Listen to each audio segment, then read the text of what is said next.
চাবলৈ আৰম্ভ কৰিছে এই নিউজ এনি।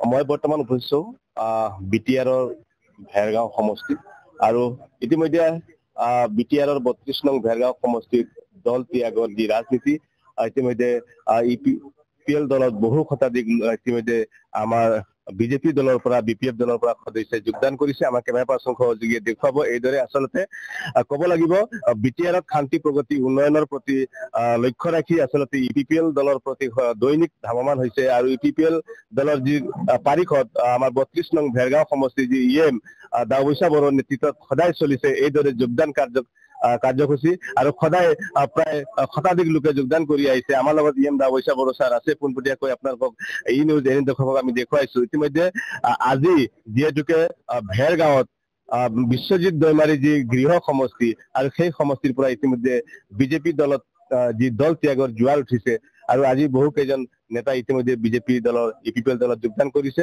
আমাৰ পোনপটীয়াকৈ আমি ইএম দাৱৈচা বড়োৰ পৰা জানিব খুজিম কি ক'ব ছাৰে, কিহৰ ইংগিত আৰু কিহৰ কাৰণে বিজেপি দল ত্যাগ কৰি ইতিমধ্যে ইপিপিএলত যোগদান কৰিছে?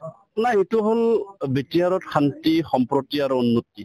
আমাৰ বিটিআৰ প্ৰধান শ্ৰীযুত প্ৰমোদ বড়ো ডাঙৰীয়াৰ নেতৃত্বত বিটিআৰত বসবাস কৰা ২৬টা জনগোষ্ঠী, এই ২৬টা জনগোষ্ঠীক লগত লৈ পেলাই উন্নয়নৰ কাৰণে যি জয়যাত্ৰা সকলো জনগোষ্ঠীৰ মাজত হাঁহি বিৰিঙনি আমি দেখিছো আৰু চবে সন্তুষ্ট হৈছে। নকৰা নাভাবা কামবিলাক আজি প্ৰমোদ বড়ো ডাঙৰীয়াৰ নেতৃত্বত আমাৰ বিটিআৰত চলি আছে। কোনেও ভাবা নাছিল ১৮টা ভাষাৰ এটা ডিকশ্যনাৰী টাইপৰ এটা কিতাপ উলিয়াব। ২৬টা জনগোষ্ঠীৰ কাৰণে এটা মিউজিয়াম বনাবলৈ গৈ আছে।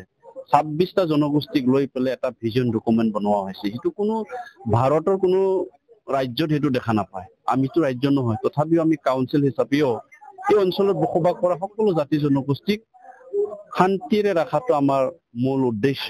কাৰণ আমি বহুত অশান্তিত থাকিলো। ৪০ বছৰ ধৰি আমাৰ ইয়াত আন্দোলন চলি আমি দেখিছো, আমি ভুগিছো। গতিকে এই ভোগা মানুহখিনি আমি এতিয়া শাসনত আহিছো। গতিকে আমি জানো এজন পিতৃ বা মাতৃৰ অশান্তি কেনেকে হয়, এজন ল'ৰা বা ছোৱালীৰ দুখ কেনেকে হয় আমি জানো। আৰু সেই হিচাপে আমি আজি এই অঞ্চলখন শাসন কৰিবৰ কাৰণে আমি সুবিধা পাইছো। এই শাসনটো আমি সম্পূৰ্ণ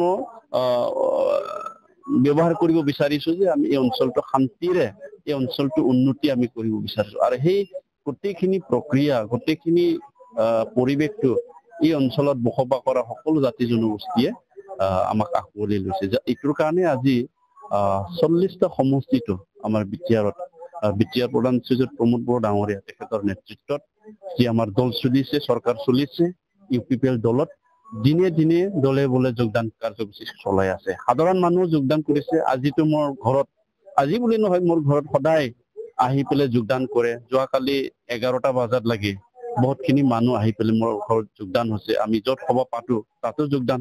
আৰু আজি বহুত আনন্দিত হৈছো। ৩ গৰাকী প্ৰাক্তন শিক্ষক, আমাৰ চৰকাৰী শিক্ষক, আজি তেওঁলোকে এই অঞ্চলৰ উন্নয়ন আৰু এই অঞ্চলৰ শান্তি সম্প্ৰতি দেখা পাই আমাৰ লগত যোগদান কৰিছে ইউপিপিএলত, যিবিলাকে ৰাজনীতিকত কোনোদিন কাম কৰা নাছিলে। আৰু ভাৰতীয় জনতা পাৰ্টিৰ ভেৰগাঁও মণ্ডলৰ জেনেৰেল ছেক্ৰেটাৰী আৰু তেওঁলোকৰ যুৱ মৰ্চাৰ দুগৰাকী নেতা যোৱাকালি দল ত্যাগ কৰিছে আৰু আজি আমাৰ দলত যোগদান কৰিছে। আচলতে ছাৰ, যিটো সময়ত অসমৰ মুখ্যমন্ত্ৰী গৰাকীয়ে কৈছে যে বিটিআৰত আমি অকলে নিৰ্বাচন খেলিম, সেই প্ৰতি বা সেই উদ্দেশ্য যিগৰাকী আমাৰ মুখ্যমন্ত্ৰী বিটিআৰত অকলে দখল কৰাৰ যি সপোন বা বিটিআৰ দখল কৰাৰ চেষ্টা, তাৰ প্ৰতি ৰাইজৰ মূল ভংগ হৈছিল আৰু সেইকাৰণে ইপিপিএলৰ প্ৰতি দৈনিক জনগণে আঞ্চলিকতা বিচাৰিছে নেকি? নাই, চাওক, এতিয়া অসমৰ দক্ষতা মুখ্যমন্ত্ৰী ডক্টৰ হিমন্ত বিশ্ব শৰ্মা ডাঙৰীয়া আমি বহুত শ্ৰদ্ধা কৰো, আমি তেখেতক মানো আৰু তেখেতে আমাৰ দলৰ আমাৰ কাৰ্যকৰ্তা বা আমাৰ বিটিআৰৰ মাৰ্গদৰ্শক হয়। তেখেতক বাদ দি পেলাই আমি কেতিয়াও কাম নকৰো। কিন্তু কথা হ'ল কি, বিটিআৰৰ যিটো মহল, বিটিআৰৰ এটা চিনাৰিও, বিটিআৰৰ এটা চিষ্টেম বা বিটিআৰ এটা পৰিৱেশ, সেইটো সম্পূৰ্ণ বেলেগ। সেইটো অসমৰ বেলেগ জাগাৰ লগত সেইটো তুলনা নহয়। ইয়াত আজি যি পলিটিকেল এৰেঞ্জমেণ্ট হৈছে, ৫,০০০তকৈ অধিক আমাৰ শ্বহীদ হোৱাৰ বিনিময়ত বহুত মানুহ আন্দোলনত যোগ দিছে, বহুত মানুহ সহযোগ কৰিছে। ইয়াত বসবাস কৰা হিন্দীভাষী হওক, বেংগলী হওক, গোৰ্খাই হওক, অসমীয়া হওক, সকলো জাতি জনগোষ্ঠী, আদিবাসী হওক, আমাক আন্দোলনত তেওঁলোকে ডাইৰেক্টলি পাৰ্টিচিপেট কৰা নাই যদি আমাক বহুত সহায় কৰিছে। তেওঁলোকে আমাক মিটিঙত ভাত পানী খুৱাইছে, আমাক থাকিবলৈ দিছে যেতিয়া আমি ঘৰত থাকিব পৰা নাছিলে। গতিকে তেওঁলোকে আৰু আমাৰ ইয়াৰ অসমৰ যি পৰিৱেশ, ৰাজনীতিক পৰিৱেশ, ইয়াৰ লগত তুলনা ইয়াত কৰিব নোৱাৰে। আমি এই অঞ্চলত আমি নিজৰ অঞ্চলটো নিজে শাসন কৰিবৰ কাৰণে আমি আন্দোলন কৰিছিল আৰু এই এৰেঞ্জমেণ্টটো অসম চৰকাৰ বা ভাৰত চৰকাৰে আমাক দিছে। সেইকাৰণে ইয়াৰ পৰিৱেশ অন্য ৰাজ্যতকে বা অসমৰ ৰাজ্যতকে সুকীয়া। আমাৰ ইয়াৰ মানুহখিনি ভাবে কি ইয়াৰ অঞ্চলৰে মানুহ, অঞ্চলৰ ৰাজনীতি, আঞ্চলিক ৰাজনীতি ইয়াত থাকিলেহে আমাৰ অঞ্চলত শান্তি হ'ব, আমাৰ অঞ্চলত উন্নতি হ'ব। কাৰণ আমি চুক্তি হোৱাৰ আগত, BTC চুক্তি হোৱাৰ আগত, BTR চুক্তি হোৱাৰ আগত অসমত এতিয়া যিবিলাকে ৰাষ্ট্ৰীয় দল, আঞ্চলিক দলবিলাক আছে, BPF-তকৈ UPPL-তকৈ এইবিলাক ৰাজনীতিক দল ইয়াতে শাসন কৰিছিল আগতে। ইয়াতে শাসন কৰিছিলে তেওঁলোকে। ইয়াতে তেওঁলোকৰ MP-ও আছিলে, MLA-ও আছিল, কিবাখিনি আছিলে। কিন্তু তেওঁলোকৰ থকাৰ পিছতো আমাৰ এই অঞ্চল বহুত পিছ পৰি আছিলে। দলং নাছিল, ৰাস্তা নাছিল, কোনো আন্তঃগাঁথনি বুলি কোৱাই নাছিলে। আমি নিজে ভুক্তভোগী, এক আঁঠু মানে বোকা পানীত খোজকাঢ়ি আমি স্কুলত গৈছিলো। আজি BTC চুক্তি হোৱাৰ পিছত হ'ল, BTR চুক্তি হোৱাৰ পিছত এইটো হৈ আছে।